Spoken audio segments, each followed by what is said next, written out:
We're back with Dr. Teran for the pop. And guess who we have here? A special guest. We are here with Pastor James McCarroll. And I want to give a brief bio, but I also love it when my guests actually give their own sort of introduction because they give so much more meatiness to it. And so I'm going to let you do that. But we are going to be talking today about servant leadership and Jesus. So, for those that don't know what this is about, we are really going to go into it and we're going to explain what all of this is about, right?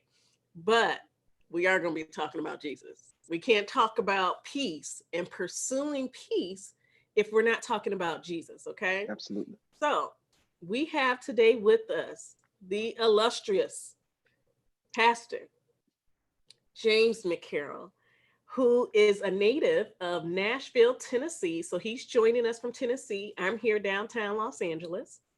And he has truly been blessed to teach and preach at like just several venues across the country, as well as even out of the country, international.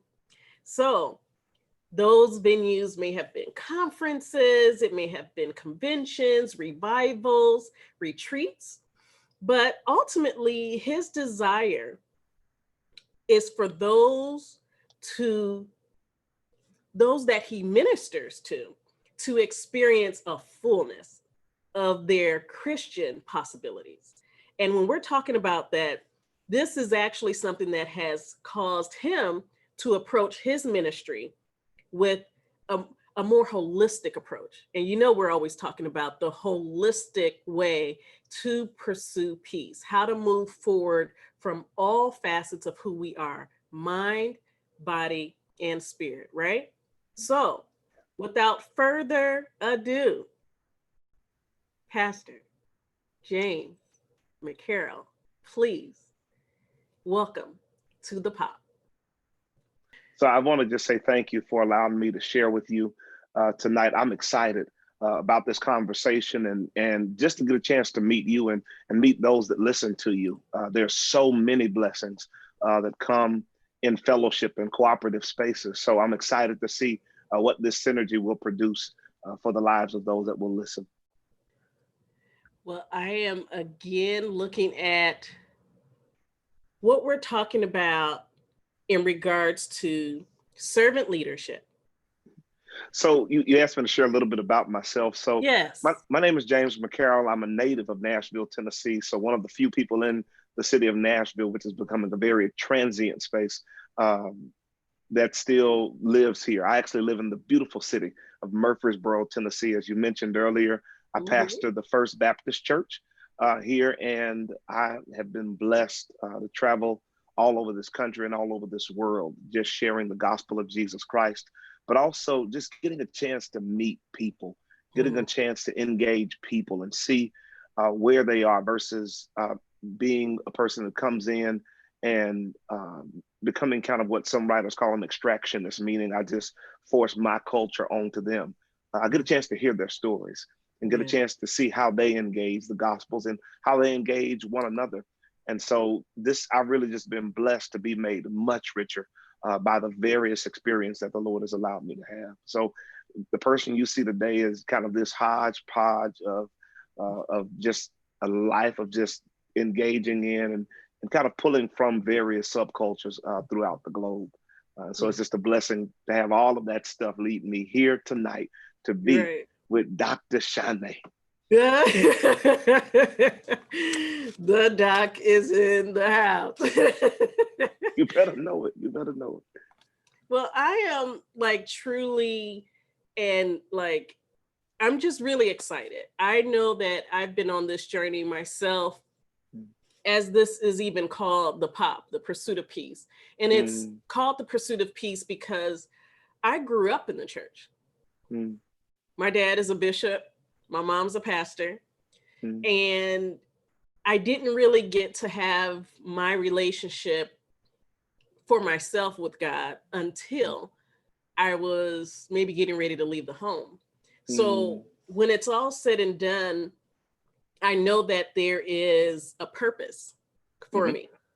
And I don't think that I realized that I had a purpose that would bring us even here until I began to look at this, what I called a series of unfortunate events. It's like, why do things keep happening? And so from that and where we are today with even talking about servant leadership and Jesus, we're at a point where I was realizing the intersection between leadership.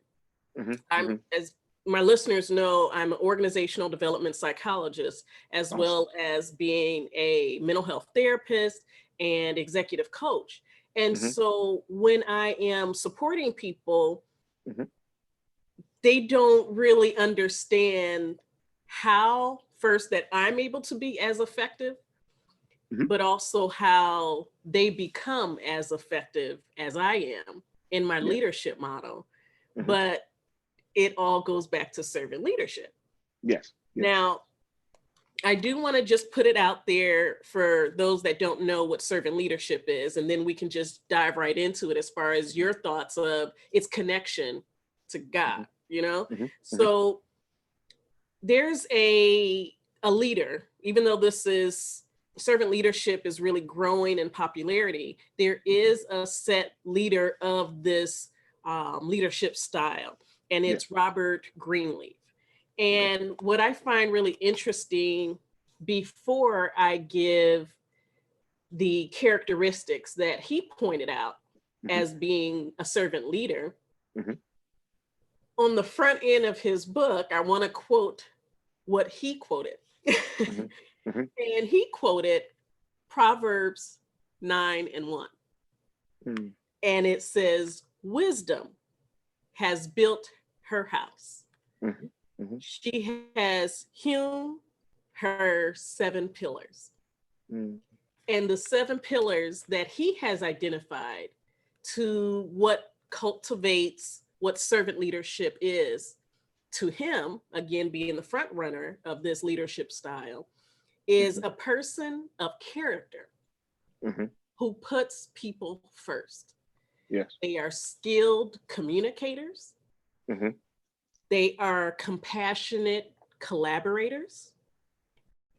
They have foresight. And they're a systems thinker.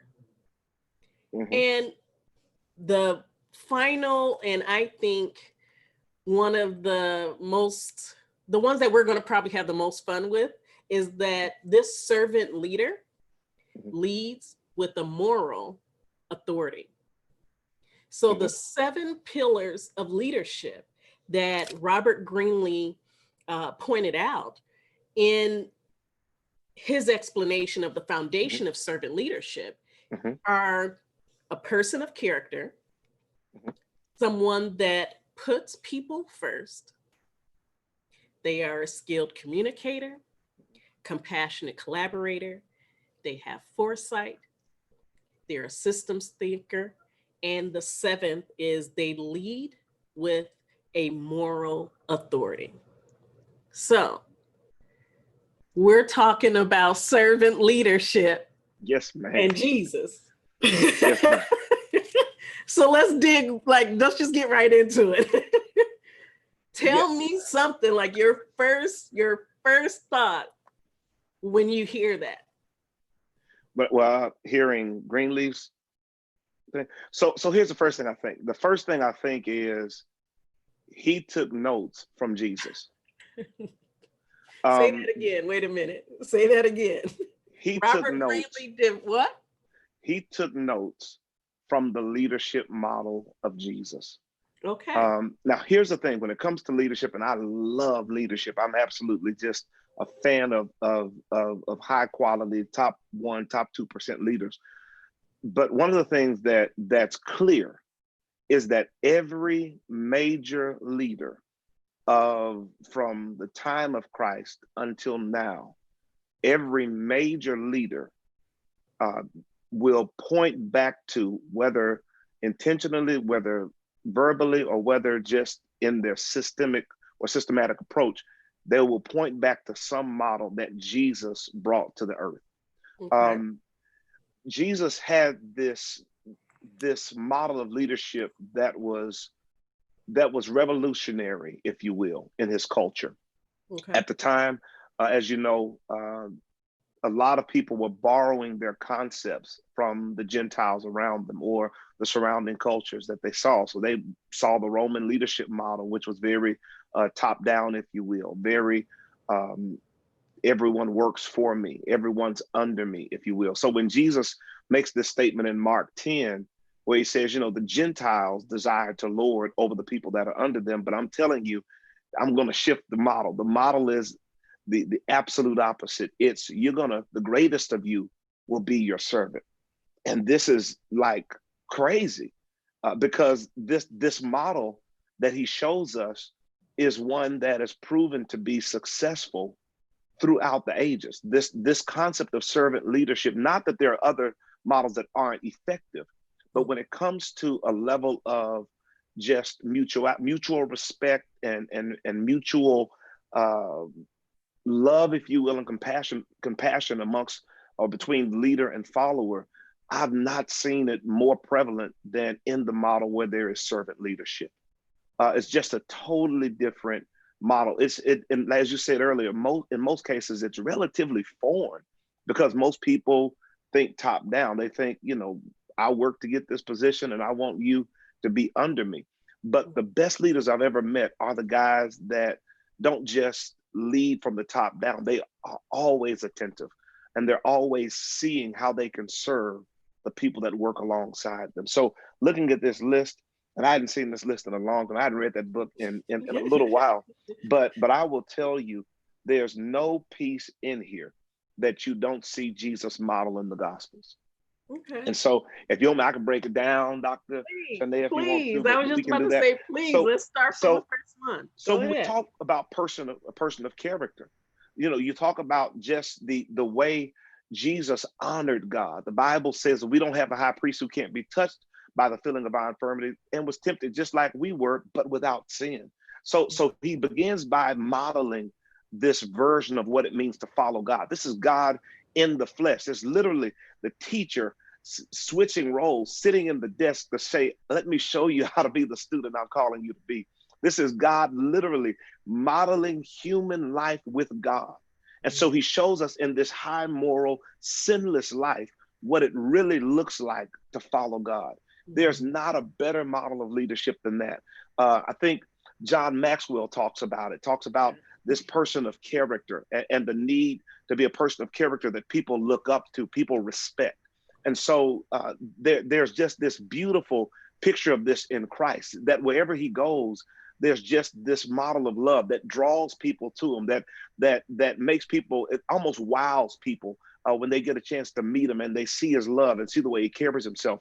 The second piece, which is putting people first, you'll always see Jesus putting someone else before himself. He said, I didn't come to be served.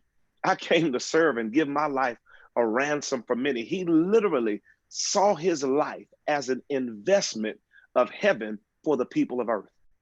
That's the most powerful concept of leadership, servant leadership you can ever see, where a leader doesn't see his life as one that is to be given unto, but he sees it as a gift of heaven for the people that not only serve alongside him, but he's called to really meet the people whose needs he's called to meet. And so you see Jesus literally laying his life down before the cross, but definitely on the cross for someone else. You can't get a better picture of servant leadership than that. The third one, which is skillful communication.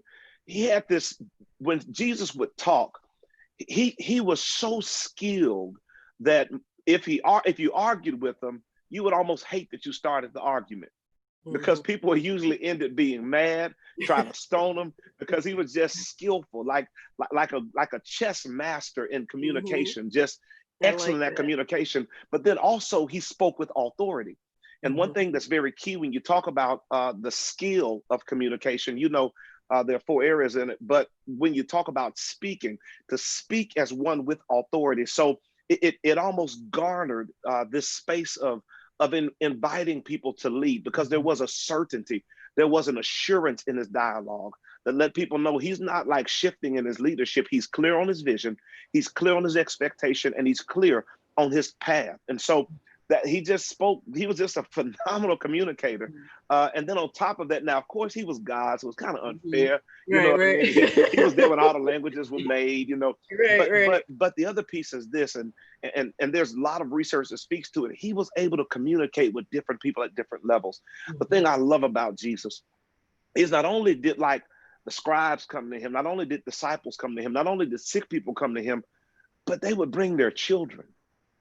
And the Bible says that he would take these children and he would put them in his arms and bless them. Watch this.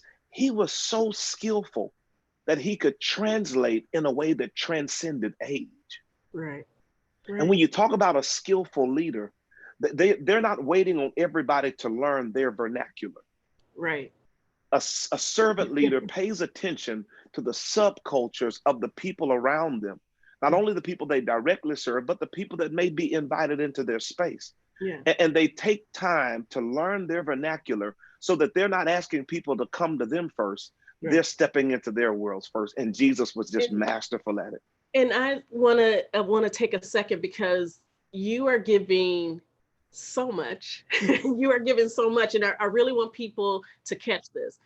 One thing that you were explaining when you were talking about the compassion that was there, that is mirrored in a lot of our top leaders here today, is there is a necessity for humility in that, yes. what you said, right? Yes, yes. And so as we go along this journey of looking at the crossroads of these 7 pillars, you know, how do they intersect? How do they overlap?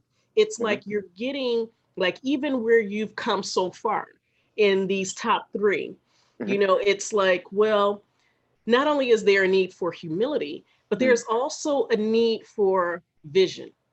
There's a need for a focus and a mission that is shared. You know, you can't lead people anywhere if you don't have them all on the same accord. And so we're getting to that. That's foresight. And I think that that's going to be huge. Yeah, you're dropping dimes. You're dropping dimes. But you are too. That's why I'm like, this is going to be so great. And this is why, and just for those that are watching, this is why we're going to have a part 2. Just so you know, like, don't get distracted. Take your notes out. I'm like, we're just getting started. We're just 20 minutes in, okay? But I want to even tie something else together. And don't forget your thought, because you go from humility. You're talking about, okay, we're going to have this discussion about vision, having a shared vision, having a shared mission, right? And then not only did you drop that gem of, wait a minute, this is something that was being taught back in Jesus's day. Yes. And it doesn't get old. This is something that we're still wanting people to develop, you know? And while everyone has a choice, we're talking about the one that's most effective, the one that is one that leads with love, one that it stays regardless of the time. And when you said that, it made me think about the time that we're in. We're in a space where we're going through a lot of change, even though it's been like 3 months now that we've been dealing with this pandemic, at least overtly aware of it and dealing with it.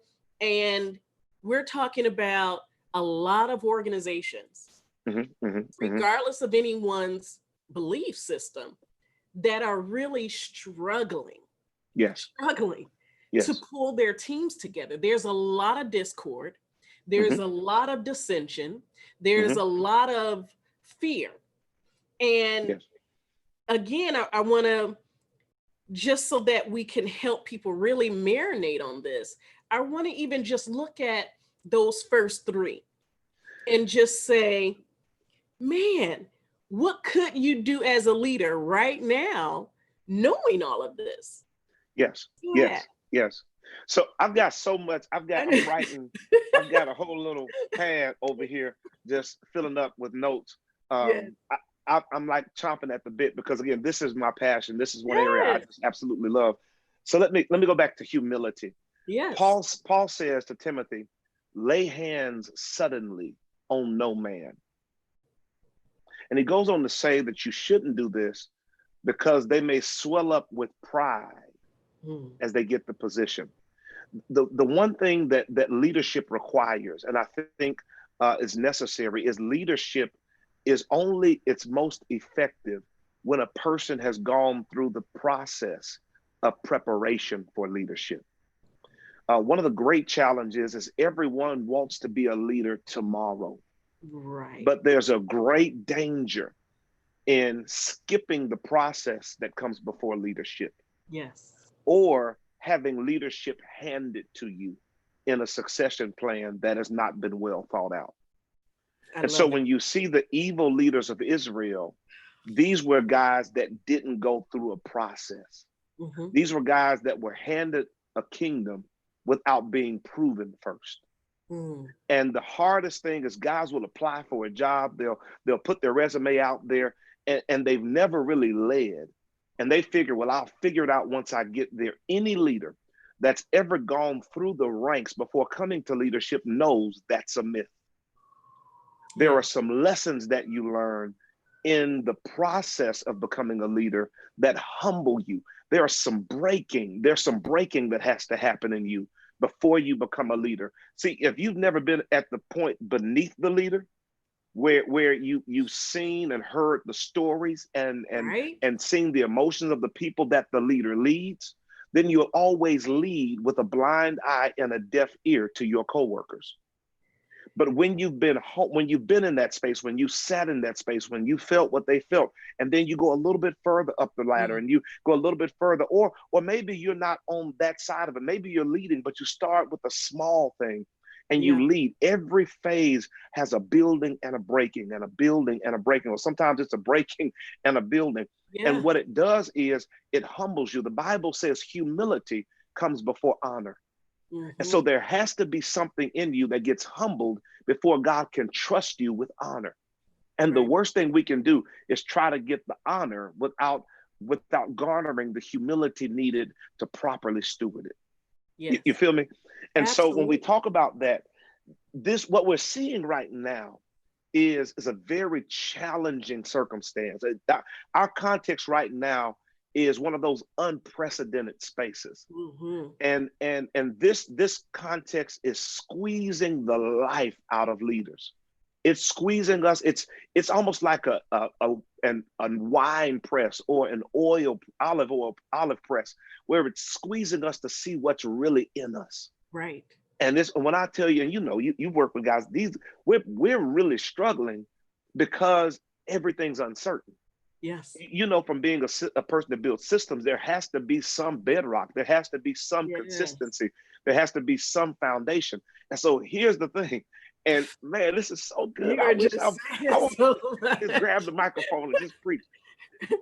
The powerful piece is this: if you don't have God, Mm. not church, God Right. in this space, everything else is sand right now. So the frustrating piece is we're trying to Mhm. we're trying to figure out how to build systems on sand. Yeah. And the only consistent thing we have right now is that God is still in control, and God is. Despite the Abs- pandemic, the sun has gone up every morning, Right. gone down every evening. And so what we have to do is now build on eternal realities. And And it's a different model of leadership. And and so that's the go, I'm something. sorry, go ahead. No, like I really want you to dig a little bit more into that Okay. piece Okay. because I don't want to lose anybody again. And this is definitely just coming to me. I don't want to lose anybody by thinking that, okay, well, I don't know what I believe. Oh, this is my spiritual belief. I want to bring it back into context of Yes. understanding something that is tried and true. Okay. And is if we know if we know, because we do know, Hmm. so I'm being facetious here. If we Yeah. know that Jesus was performing and the embodiment and the blueprint, if Hmm. we can say it that way, the Hmm. blueprint to effective, sustainable, Hmm. and unwavering leadership, Yes. why wouldn't we go back to the blueprint? Well, we're in a postmodern age, so the blueprint is relative now. Some would argue that we're in a postmodern age, Okay. which means that the blueprint, if it's a blueprint, is whatever it is or isn't based on whatever you think it should be or shouldn't be. And so Okay. everything's so relative again that we go back to this place where we're waiting on our own relativism to give us answers instead of Mm, going to that which will survive heaven and earth. right. Um, when we talk about Jesus's model, there's one scripture that sticks out to me where he says, "Foxes have holes, Mm, birds have nests, but the Son of Man has no place to lay his head." The principle has nothing to do with a comfortable place to sleep. no. It has everything to do with an external space. Hmm. Jesus built the entire ministry on vision. Come on now. Here it is. This is gonna mess you up. Because I mentioned building it on eternal things. And Yeah. so many people are like, what you talking about, man? Talking about Right. eternity. Right. I'm not saying eternity, I'm saying spiritual things. Y'all ready? I hope you're ready. Dr. Shani, I hope you're ready. Right. Y'all invited me. So I'm gonna give it like I'm gonna Well, drop it like it just is. do So it, please. so there are two things that God will always pay attention to, and they transcend stuff. You ready? The first one is an eternal and invisible calling. So before you're formed in your mother's womb, God says, okay, this is what I built you to do in the earth. Hmm. And then he ordains you before you leave your mother's womb to do that. So if your job is to be a healer, then Hmm. you're a healer in the earth. But Right. before you get a degree, before you get a building, before you get an Yeah. office, before you get a title, before you get even a client, you're a healer. You're talking about That's purpose. eternal. Yeah, that's purpose. So That's but it's purpose. God's plan for you. It's clearly his plan. And so when Hmm. you submit to his plan, you're saying, okay, I'm sent here to be a healer. Whether I have a building or not, I'm a healer. Hmm. Whether I get a degree or not, I'm a healer. This is my eternal purpose. Got that? So Yeah. so so if they take my title, they can never rob me of my eternal purpose. If they take my mobility, if I become a paraplegic, I still have that eternal purpose on me.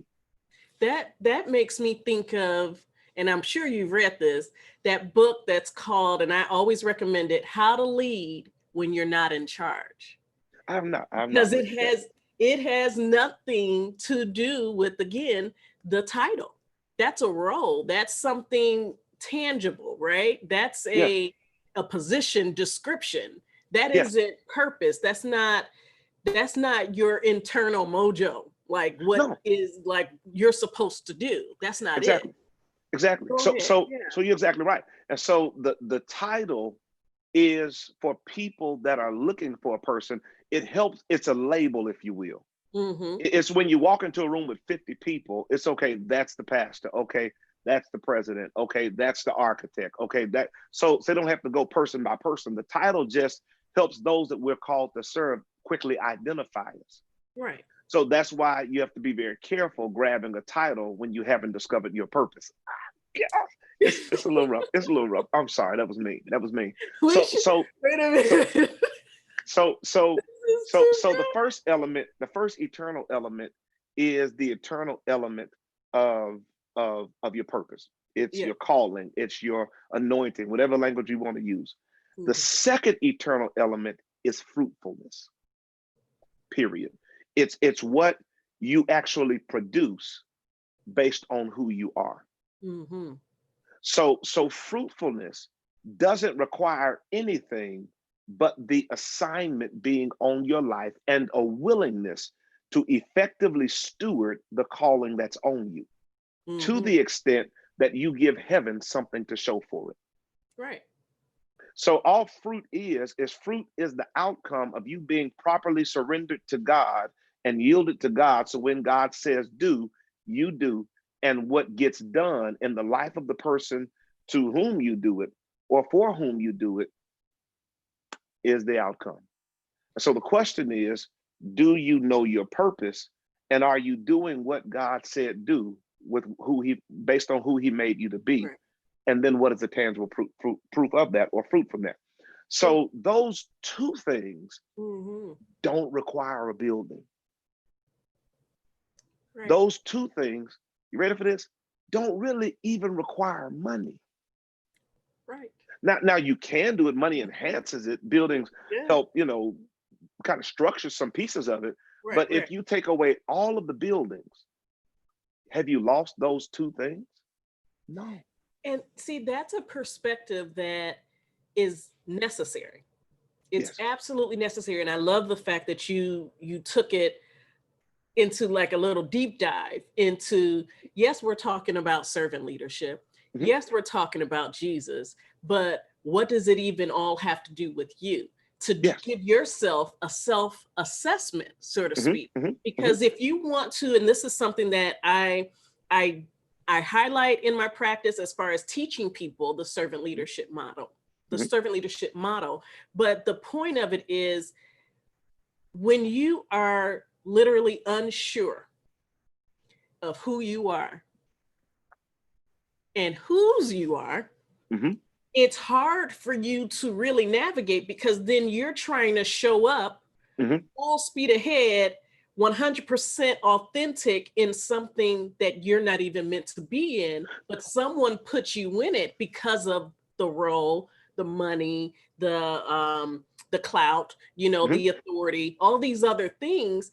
And again, with the road that you took us on, and just backtracking a minute and said, wait a minute, before you even consider the servant leadership model and what Jesus has to do with it, have you Mhm. considered what you're doing and what your purpose is and how it ties into the Yes. entire plan?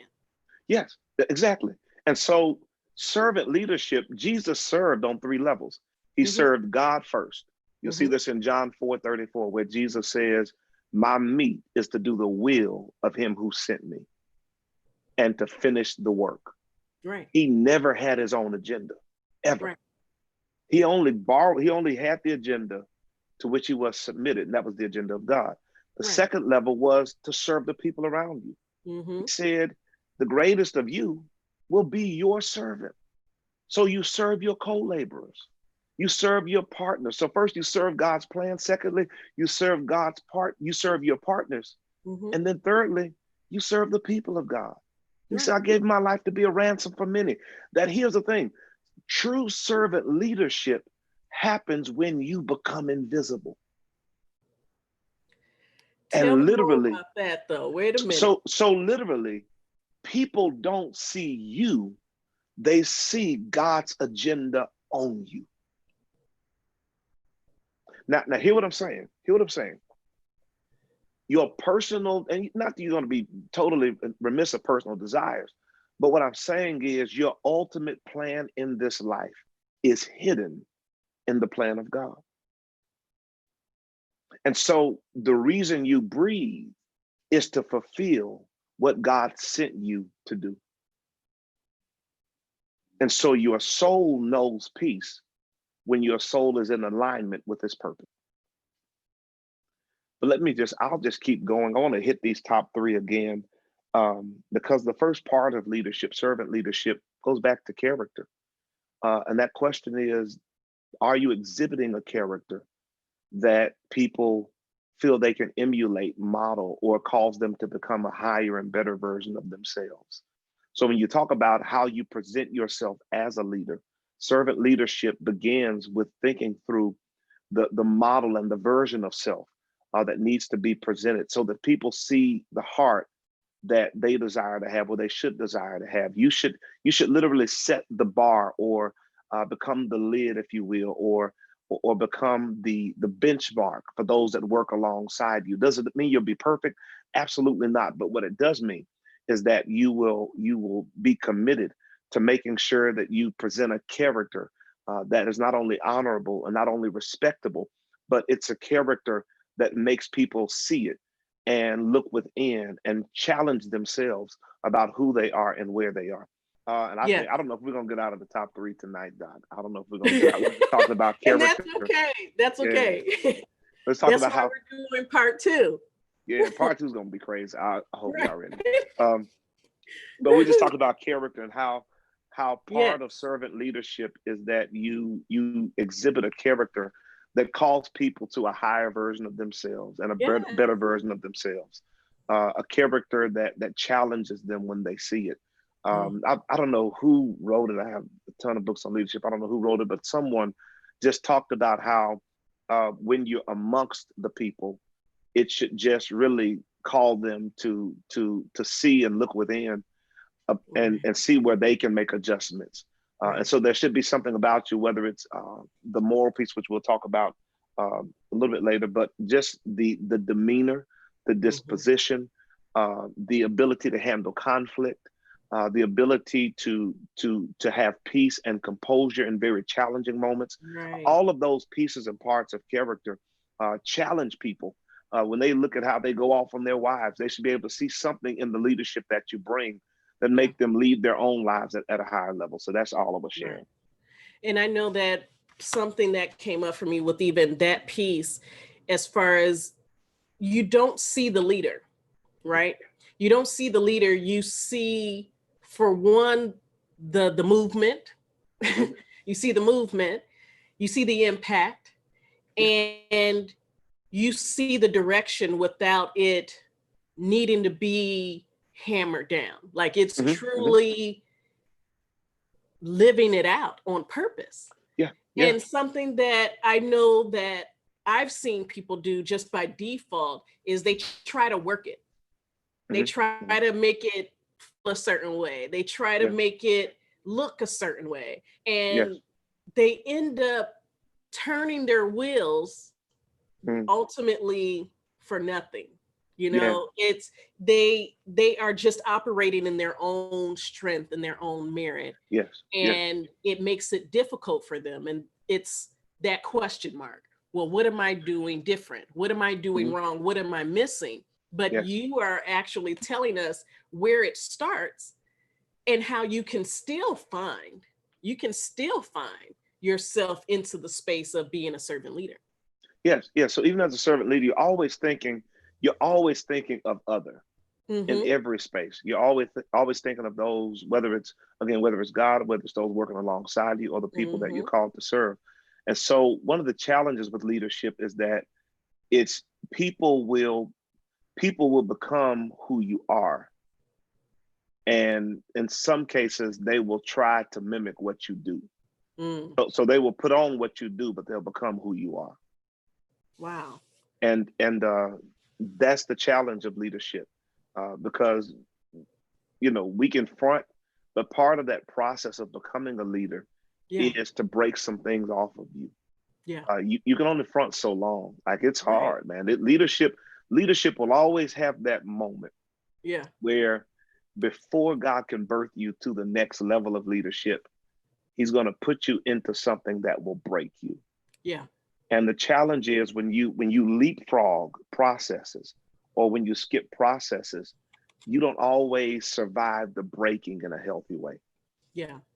because every level has a breaking. And Right. so if you jump into that big role, like, say for instance, you have a 15 member company, and all of a sudden now you have a company with 15 employee company. Now you jump into a company with 30,000 employees. Right. Just the breaking of it, you're Right. not ready for that. And that's where you see people have nervous breakdowns. They commit suicide. They go through a lot of different personal challenges in their home with Right. their children, because leadership squeezes you. Mm-hmm. And so inevitably, you want to make sure you've gone through enough squeezings before you get to Right. that point, so that you can Right. survive it. And it squeezes you to the degree that you have to become a different person. Yeah. I just Yeah. said something. I need to You write that did. down myself. You did. You Like, need it to. squeezes you until your being changes. Right. But that goes back to what you were saying before, as far as people, again, I don't want people to think we're going off on a tangent, because it's all giving you the foundations to servant leadership. Yes. One of the key pieces, not only is it looking to God for your help, looking to Mhm, God for your direction, because some people, just to take a little diversion on that piece, some mhm, people, they'll say, "Oh, I just got a unction, or I just got a feeling mhm, to mhm, do X, Y, and Z. mhm. And it worked. I didn't prepare for it." I Yes. used to say all the time, if I remembered an exam, I knew I was going to fail. If Yes. I Yes. if I blanked out, I knew it was Mhm. God working through me. like if I'm so prepared that so it's Yeah. like, and I'm bringing that up to say the foundation first, Mhm, going to mhm, God. You want to be a true servant leader, mhm. because again, it's being put out there, just like emotional intelligence. it's Yes. it's it's the flavor, right? it Mhm, mhm. sounds good, it looks good, but it's a reason why it sounds and looks good, Yes. right? You're tapping into something that is not of you, right? Yes. And you're training yourself to operate in that gift. So when Yes. you are, as a servant leader, going to God first, and then you're going to God, but then allowing yourself to be groomed Yes. Yes.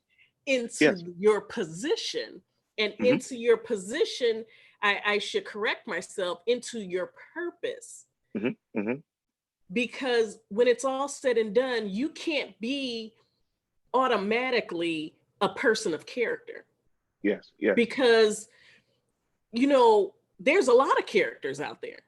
Mhm, mhm. We're not just talking about, you can be a Homer.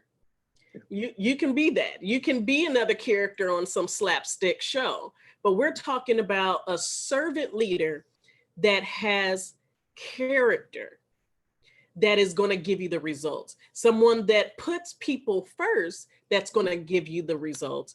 Yes. And you are a skilled communicator because of the source. Like, it all goes hand in hand. You can't have one without the other, right? Yes. So when you are getting to that point of building the character that is required of a servant leader, you have to grow. You Yeah. have to be in that darkness for a little bit. You can't be in the limelight the whole time. So, Yes. even for those that are getting anxious, I mean, what does the Bible say about being anxious? Again, this is the Pursuit of Peace podcast, right? So, Yes. don't be anxious for anything, Mhm. but know that you are being groomed. You are being, as you said, squeezed, and I Yes. like the fact that you said squeeze, because grooming is nice.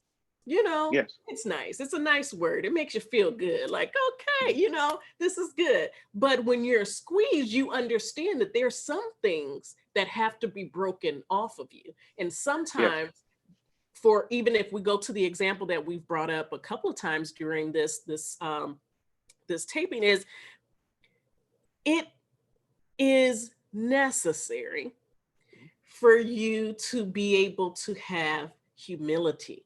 Yes. And in order to be humble, you have to go through some things, because otherwise, it's going to be a challenge for you to be able to put people first, right? Exactly right. Yes. And see, servant leadership, servanthood is not homogenous. It's different in every phase and in every stage. So servanthood in a space that has a small population is one thing. Mhm. Servanthood in a space that has a much larger populace is a different thing. So when you talk about Jesus, even with Jesus, the Bible says Jesus increased in wisdom and knowledge. Yes. God Himself in the flesh increased in wisdom and knowledge. Before, think about this, He didn't start the ministry until He was 30 years old. So you have this 18-year window of preparation for a 3-year ministry.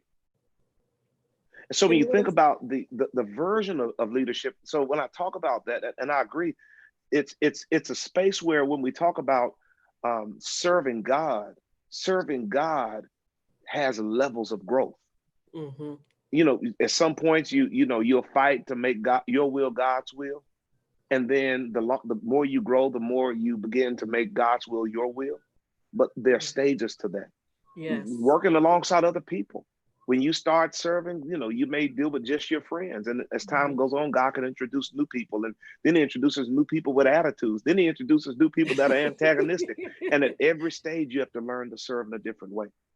And then when it comes to the people you're called to serve, sometimes Mm-hmm. you get a good batch. Sometimes you get people that all love you and they're all sweet and they're all nice. Then sometimes you get a Moses batch where they like, look, we prefer to be slaves. We don't want to be out here in the wilderness, eating this food. The name manna literally meant, what is it? They were eating something they didn't even know what it was. So Right. you get that type of thing. So every stage has that growth. I think about even for years, I was a banquet server. I'll never forget. Near the middle of college, I started working banquets. And I used to work these small banquets in Vanderbilt's stadium club. So right before the high rollers, the big donors would go to the basketball game, they would Yeah. come and have this meal. And so I would serve there. It was about maybe 150 to 200 people, but it prepared me. And I learned how to serve in that small space under a guy named Tony. And Tony showed me how to manage 200 people. But what he didn't know, he was preparing me to walk into a room at Opryland Hotel with 2,000 people. But Right. had I not learned service at that level, I would have been ill prepared for service at the next level. So the servanthood, though they were similar in roles, they were at different levels and on different levels. Right. And so you have to go through that process. And Right. there again, as was said, this humility piece is so big. We should probably do an entire session just Right. on humility and servant leadership. The Yes. biggest challenge is God has to uproot some things out of our hearts. Because when we look at leadership, we initially think title, we initially think position, we initially think pay, we initially think influence. And God has to spend time uprooting that a little Yes. bit at a time. And the more he uproots, the more he can entrust us with a great biblical example. And this is my long Baptist preacher version Yeah. of an answer. Okay. Uh, is the model of David. Mm-hmm. So David gets anointed as a boy, but does not take the appointment Mm. until he sees he's ready after the death of his predecessor. Now David has the calling, but what he does first is he serves the king. Yeah. And then he served this small band of guys, and they grow, and he learns leadership there. He Mm-hmm. learns what it means to be valiant. He learns to walk with these guys.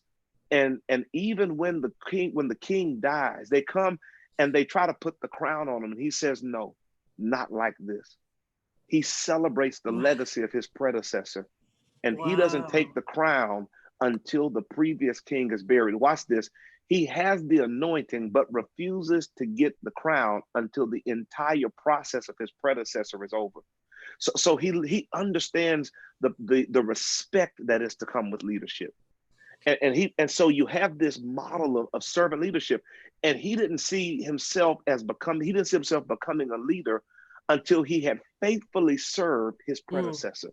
Right. He said, And he said, I'm not something going to go ahead. It's I just was so just going to good. say, and something else that comes out of that I love, because it is so like, it's so meaty. It's so many layers Yeah. to this, because something as you were speaking, I was envisioning the impact.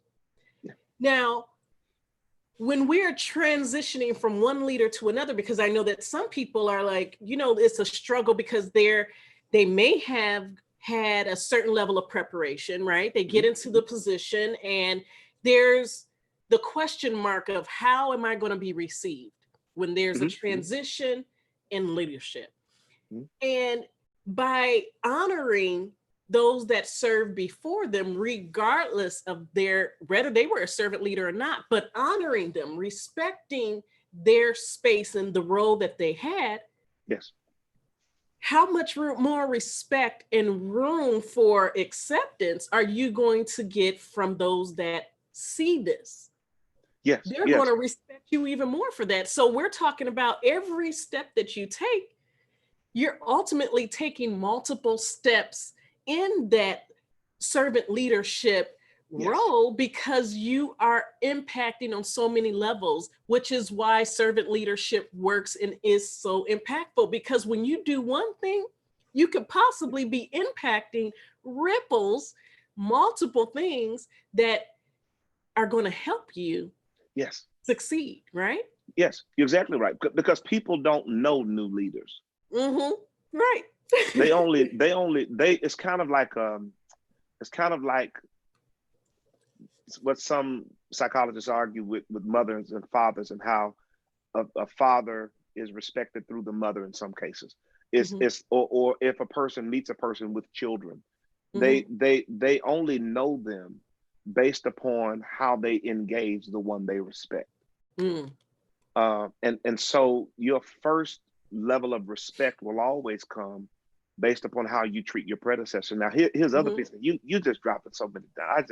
I love this. We should do this every week for like That's why 2 I'm years. like, Because we're not gonna get out of humility. right. But it's this concept of servant and servant leadership. This is why I say it becomes invisible.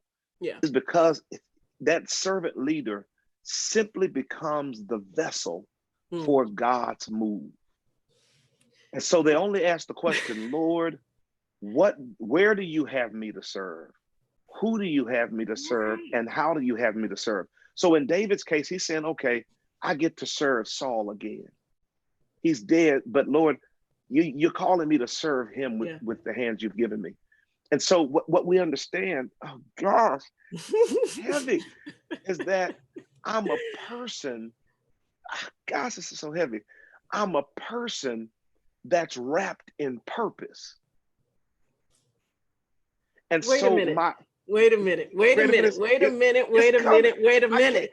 I'm trying to First of hold it in, all, but I'm pushing it we're out. gonna wait, The head is wait. coming out. This is what's so amazing about this.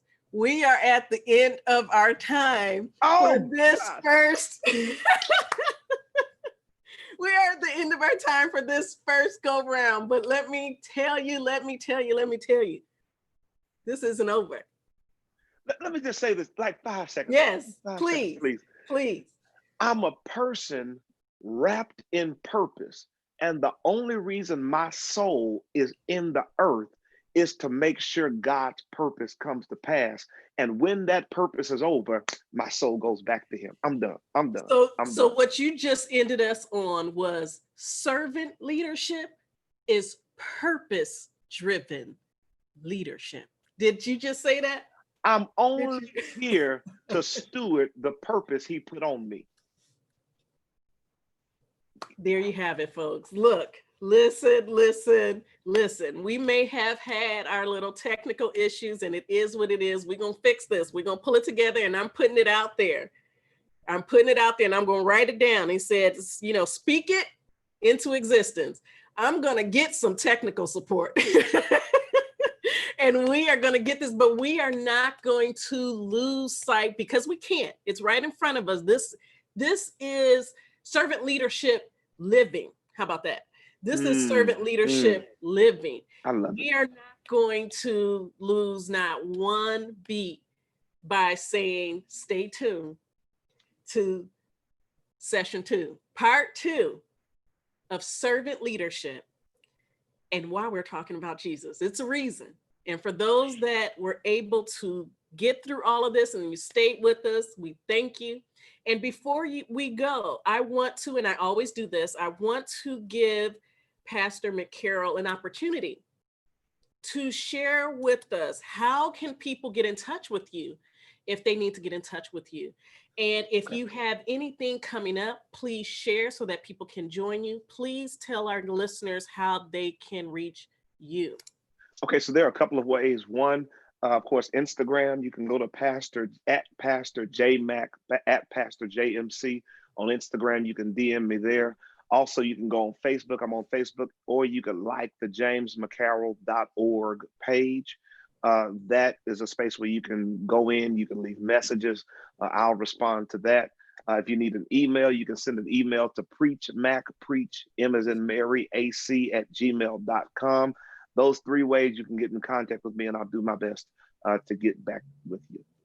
And is there anything coming up? I mean, I know that if there's those that are, in the vicinity or not, thankfully. Yeah. So we have a couple of things. One, I would encourage you. So every Wednesday night at 8:30 Central Standard Time, I do what we Right. call the Wednesday night impact check-in.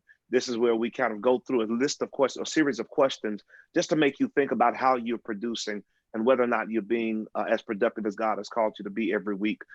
Monday morning motivations. As soon as you get on Instagram, if you like it, you'll see, or if you follow me, you'll get those on Instagram. You'll see that.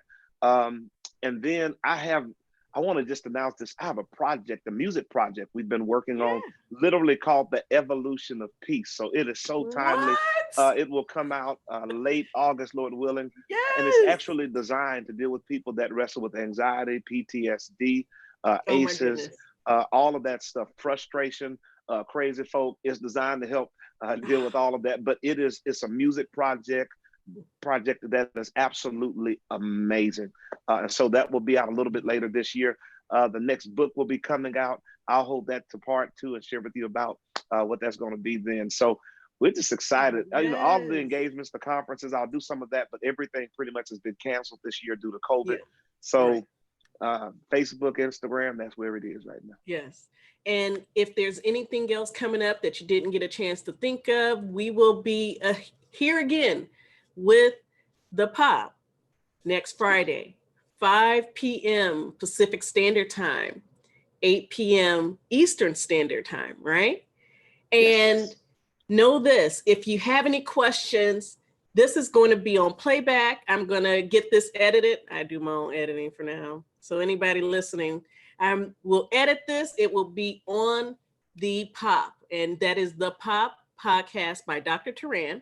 And the Pop, if you didn't know, is for the Pursuit of Peace podcast. Okay. Wherever you look at your podcast, or listen to your podcast, that's where I am, wherever you want to go. So if you need anything, you can also reach me as usual at www.officialspconsultinggroup.com. Okay. So till next time, y'all better come with your notebooks, tell your friends, tell your neighbors. Okay.